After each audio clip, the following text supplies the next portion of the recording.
Now, from the studios of Into Tomorrow in Miami, this is ITTV. Hey tech fans, welcome back to another exciting episode of Into Tomorrow TV. I'm Dave Graveline. Right out of the box, I want to tell you that we're giving away more goodies again, like tablets, just for liking our Facebook page at fb.com/intotomorrow and or following us on Twitter at IT Radio Show. It really is that easy. You could be one of our many winners, so jump and get social with us. There are a lot of different headphones out there. The problem nowadays is a lot of the younger generation tend to just look at them as fashion accessories or status symbols hanging around their necks. Well, many of us with a few more years under our belt want quality and functionality. Chris spent some time recently testing out a couple of low-end premium headphones and is here to tell us what he thinks on this week's Product Spotlight. I love listening to music. I have several pairs of earbuds, from the very cheap to the very expensive, but I feel that there's really no substitute for a good pair of over-the-ear headphones. I spent some time over the last week or so with two different pairs of headphones. First up are the Yamaha PRO 300.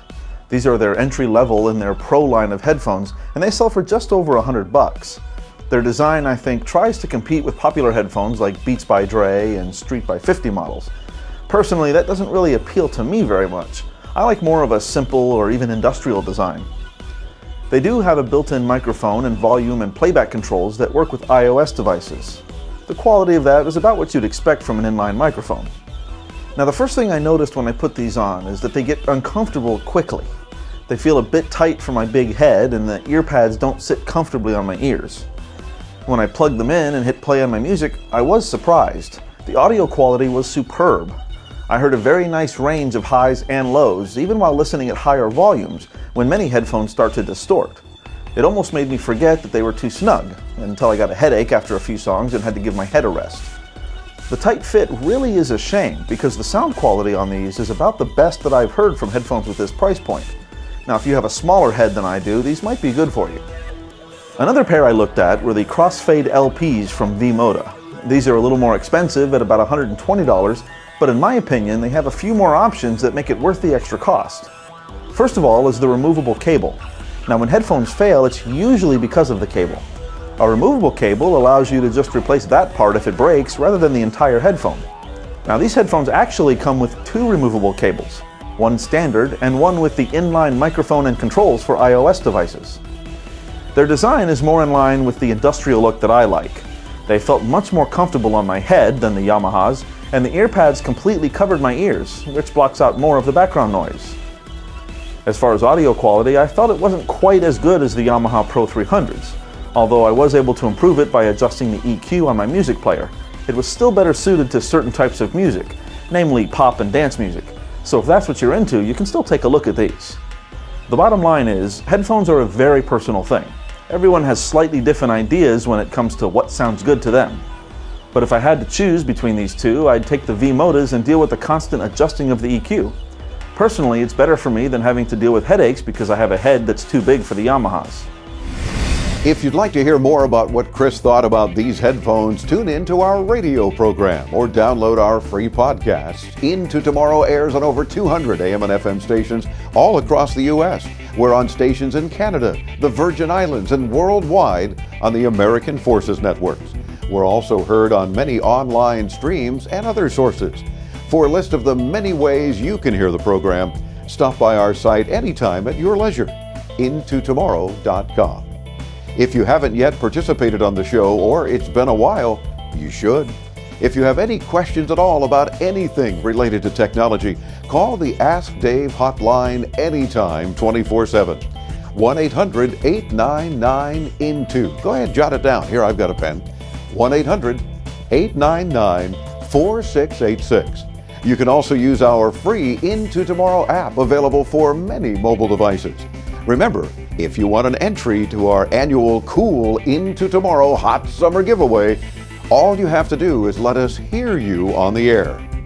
So that means calling in either with our 800 number or use the audio option on our free Into Tomorrow app. 16 years ago. This was a very busy week in the world of tech. Chris is back with his feature This Week in Tech History to tell us what made it so eventful. This week in 1995, Microsoft and Netscape officials met at Netscape headquarters in Mountain View, California. Notes taken by Netscape co-founder Mark Andreessen indicated that Microsoft offered to buy a share of its rival if Netscape would stop making its Navigator internet browser for the Windows market. In a very busy week in 1998, CompUSA announced that it was buying Computer City from Tandy for $275 million. Tandy was selling the sickly chain as part of a turnaround it had started the previous year. Also in 1998, AT&T announced that it was buying cable TV giant TCI for $31.7 billion. The deal let AT&T move closer to its goal of providing local phone and high-speed internet service to millions of US homes.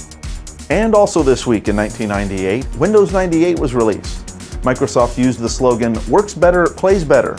The company said the new operating system would bring an increased computer experience by providing a rich feature set for a wider variety of users than ever before. That's our look back at This Week in Tech History, brought to you by IFA Berlin, the global innovation show for consumer electronics and home appliances. Get more info at ifa-berlin.com. If you don't already subscribe to our free once-a-week tech newsletter, you should. Stop by our main page at intotomorrow.com and enter your email address in the red box right there on the main page. Click the link in the confirmation email you'll receive and you'll have us in your inbox once a week. While you're there on our main page, don't forget to get social with us and you just might win a tablet. You can also visit our YouTube channel where you can subscribe to these weekly updates. It's all there for you at intotomorrow.com. That wraps it up for this week's ITTV. Don't forget our Ask Dave hotline is open 24/7 for any tech questions you might have. I'm Dave Graveline. Until next week, we'll catch you online and, as always, on the radio.